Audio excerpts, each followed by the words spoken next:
42 years. That is a long time for somebody to be missing. In fact, tomorrow, April 16th, is the very date back in 1983 that marked the last time Karen Schepers was seen alive.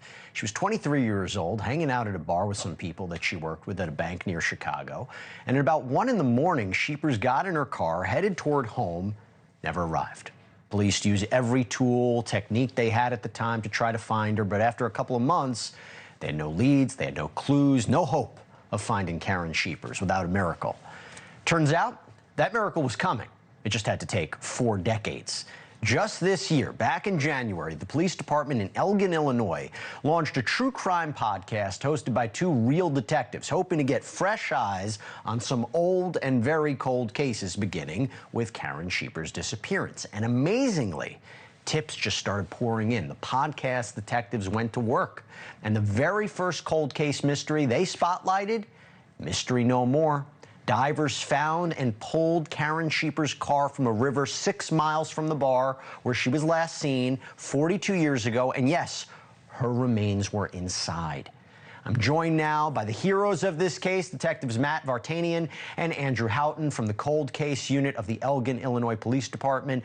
Together they host the podcast called Somebody Knows Something. How appropriate is that title? Thank you so much. And Elgin, sorry, my fault. Elgin, Illinois, I apologize. Thank you for forgive me. Matt, I want to start with you. Thanks so much for coming on.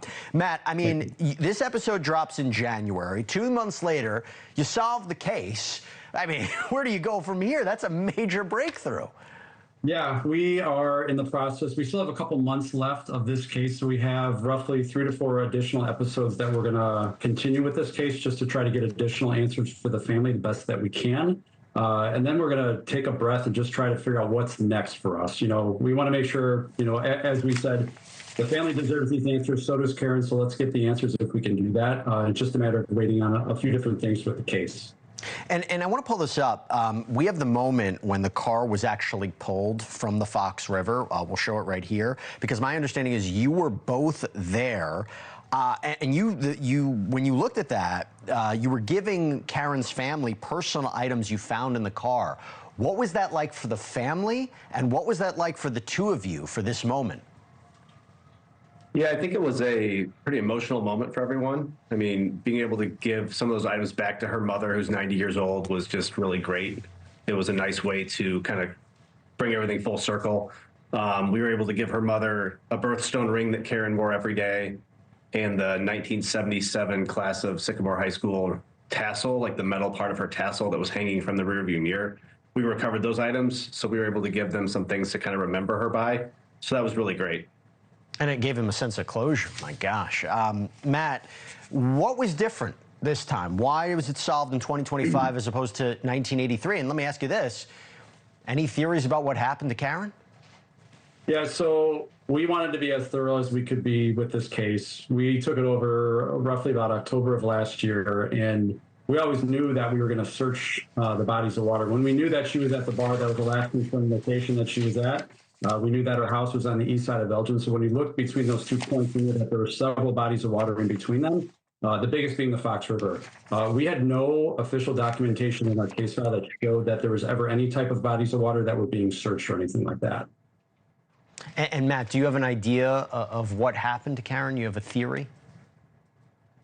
Yeah, so we are still looking into that. We had a Toyota master technician come out and look at the vehicle. We had some of our accident reconstructionists look at the vehicle as well. So we're waiting on those reports. We're also waiting on the reports from the coroner's office as well. So once we get those reports and we, you know, kind of have a better idea of, you know, what we think happened, we want to be able to rule out things that we definitely think didn't happen as well. So we want to be able to, you know, make sure we have everything in front of us before we can make that, you know, determination, because that's what the family really deserves. That, you know, it's been 42 years. I mean, her mom is 90. You know, to be able to give her some closure to this is just truly, I mean, it's profound for both of us. And Andrew, how did the podcast help in all this? So our chief came to us with the idea of doing a podcast. Neither of us had ever done that. So it was kind of a apprehension, I guess, initially, kind of, hey, I guess we can try this. And so we did. And I think a couple of ways the podcast helped was initially it generated some tips because it was a different way of doing things. It helped us get people that maybe worked with her that were never spoken to or remembered her in different capacities. It also allowed media in the area to kind of pick up our story of what we were doing because it was something that was unique. And so we generated tips that way as well. People that saw us on different regional, news, newspapers, things like that, because we were doing this podcast, media outlets kind of thought that was an interesting thing and picked that up as well. So those were helpful ways for us to get information. And Andrew, was it those tips that led you to say, hey, let's contact the dive team?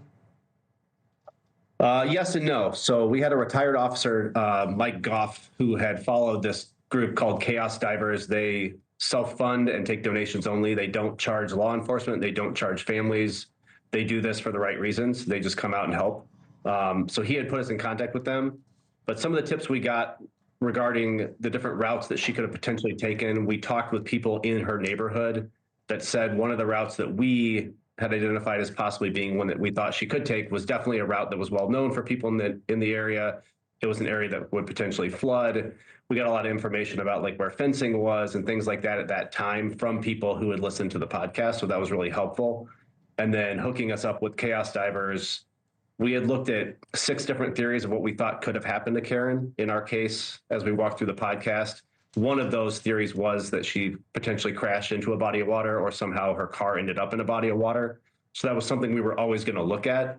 Right. But getting information from people helped us kind of dial in where we want to do that. Matt, real quick before I let you go, what are you going to do next? The Zodiac Killer? I mean, you guys you just solved this major one. What's the next case? Yeah, we're going to go through our case file. It's more than likely probably going to be a homicide. With this case, Karen's case was such a unicorn for us because we didn't know what happened. There's so much that we could put out there because we didn't know if it was an accident, if it was something intentional or something in between. So we just wanted to be transparent. And that was the goal. Like, it was never to be exploitative of this case or any of the cases that we'll do in the future. Sure. We just want to get the answers for the victims and the family as well. So we're going to take a couple months and we're going to take a look at that.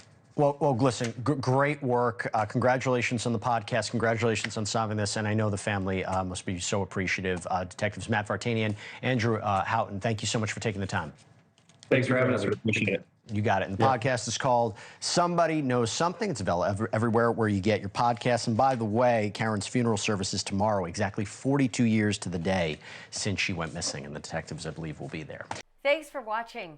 Go to joinnn.com to find NewsNation on your screen. And don't forget to click the red subscribe button below to get more of NewsNation's fact-driven, unbiased coverage.